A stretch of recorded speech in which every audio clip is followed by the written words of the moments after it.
Bismillahirrahmanirrahim. Assalamualaikum warahmatullahi taala wabarakatuh, and salam sejahtera to our madam and my fellow friends. Today, we would like to present our assignment group. The title is Towards Corruption Free Organisation, and also explained about National Anti-Corruption Plan by Malaysian government. Okay, firstly, before that, I will introduce my group. First, me, Mardiha binti Aziz. Secondly, Laila Zarifah binti Zulfikri. Third, Muhammad Hafifi Izwan bin Zahari. And lastly, Wan Nur Farida Shafika binti Abdul Razak. Look at this slide. It's about a newspaper clipping on 18 December 2019 stated that a total of 2,428 cases of corruption involved by civil servant had identified by Malaysian Anti-Corruption Commission. They also persuade us to be able to deal about these cases together, include by all parties. Okay, on this slide show us about our poster for this topic. This poster is related with the newspaper clipping before this. Let me explain why we choose this topic. It because corruption really happen in our organization, either we know or not. So what is corruption? Corruption, as we know, is receipt of feeding foods or gift of entertainment to or from certain parties who abuse a contract, such as somebody want to get a project. Okay, there are four main types of corruption. First, request or accept bribe. Second, making false claim. Third, abuse of position or power. Four, offer or bribe. This corruption happen when the lack of transparency in government administration, network of old friends, and they didn't know about knowledge of law. Sometimes salary is small, political money, and bureaucracy. So, however, misuse of power on public sector, such as leading by power or leading by money, actually. While on private sector, such as fraud, extortion, bribery, and intervention.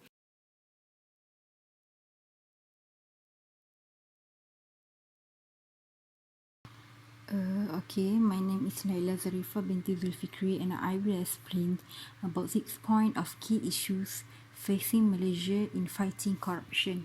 Okay, for the first point is interference of politicians in government administration and finance. Okay, for the politicians mostly interferes in administrative affairs where they see potentially important in serving their own interests at the expense of rules and law. According to the MACC, from 2012 to 2014, most of the cases recorded were from construction sector procurement, for example, consortium with middlemen. Okay, the second point is interference of politicians in government administration and finance. Okay, the lack of political leadership and the political will to implement anti-corruption control have affected the sustainability and effectiveness of anti-corruption initiatives undertaken over the years. For example, transparency in assets declaration and gift management policies by members of the administration. Okay, so the third point is independent of legislation and enforcement bodies. Okay, legislative institutions and enforcement agencies need to be strengthened and eventually transformed into independent entities with full power to execute their function. Okay, the next point is light punishment to corruption offer, and the next point is implication on economic stability. Okay, so for this point, the rampant corruption in politics and the government has aggravated the issue of inequality in terms of income, wealth, and opportunity. Okay, The last point is lack of monitoring and enforcement. Okay, for generally, Malaysia has adequate legislation. Unfortunately, its enforcement is far below expectation. The facts is monitoring are essential to ensure that all processes and procedures comply with the existing legal framework. Muhammad Hafizan bin Zahari, and as you can see from the slide, this is our national initiative in order to combat the corruption in our beloved country. So there are several national initiatives that have been made, which is beginning with the National Integrity Plan, which launched in April 2004. Bin's goal is to establish an organization with high moral and ethics as being outlined in Vision 2020. This National Integrity Plan was launched by former Prime Minister Tun Abdullah Ahmad Badawi, and the first objective is to give guidance and direction to many kinds of sectors so that they will cooperate to build a harmonious, united, moral and ethical society.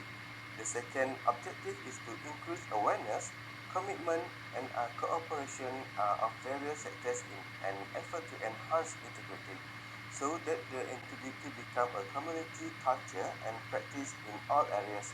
And the last objective is to increase Malaysia's competitiveness and resilience in addressing the challenges of the 21st century, especially in addressing the problem of globalization more effectively. Okay, next, our ex-Prime Minister Datuk Sri Najib Abdul Razak was launched the Government Transformational Program. Under this plan, there are 7 national key result areas were created to help achieve the goals, which is fighting corruption, reducing crime, improving student performance, enhancing the standard of living, upgrading rural infrastructure, increasing urban public transportation, and last, addressing cost of living. However, the Malaysian government's attempt and strategies in order to curb the corruption appear to have met with little success. So in the fight against corruption, TTP 2.0 was launched in 2012, and this is a mechanism for effective enhancement and monitoring. And under this plan, the My Procurement Portal was established to be the Malaysian government one-stop online procurement portal, whereby they will publish all government tenders and winning bids to drive transparency in government spending.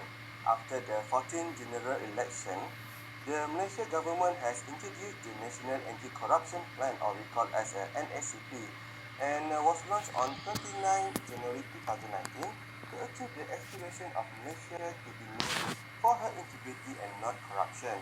NACP also was developed as the embodiment of the Pakatan Harapan Government Manifesto, which will be implemented within the 5 years.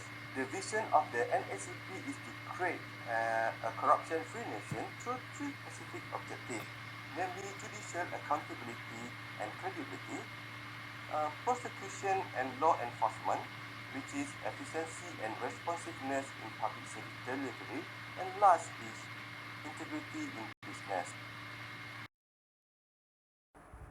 I will explain about implication of anti-corruption initiative. There is positive and negative of this implication. First, from positive side, where successful anti-corruption program can help in increasing the public growth. For example, with anti-corruption can increase the number of quality workforce and improve their skill.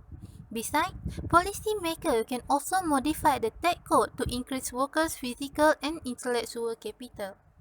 Second is improving living standard. With a great implication of anti-corruption program, the country can help policymakers identify which policy that can support economic growth while improving living standard in society and public. Third is growing citizen confidence to country political. With a success implementation of anti-corruption initiative, citizens or public can put their trust and confidence to country to uphold their human rights and For negative implication of anti-corruption program is first is poor implementations and subsequent consolidation. The Malaysia leadership seems to be efficient in importing new model with all their institutional wrapping and jargon, but it appears to be poor in effective implementation and their subsequent consolidation. Second is low politician will to fight corruption. The unwilling to tackle political corruption showing by Malaysia leader to fight corruption is low. This is confirmed by looking at daily report. There is a lot of new about politicians or leaders that involved in the corruption every day. Next is the implication on economic stability. The study showed the corruption has the negative impact on economic growth and development. Corruption also gives indirect effect on the country economic performance by giving impact to many fields in economy.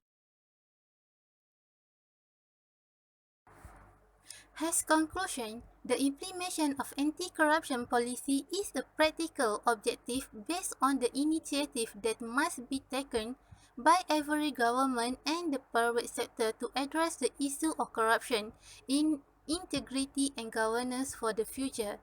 To create a sustainable policy, the implementation of initiative needs to be monitored and reviewed periodically. Addition, to to achieve the good governance for the future in fighting corruption, we must do it with more flexible and more politically productive policy goal. That's all for us. Thank you.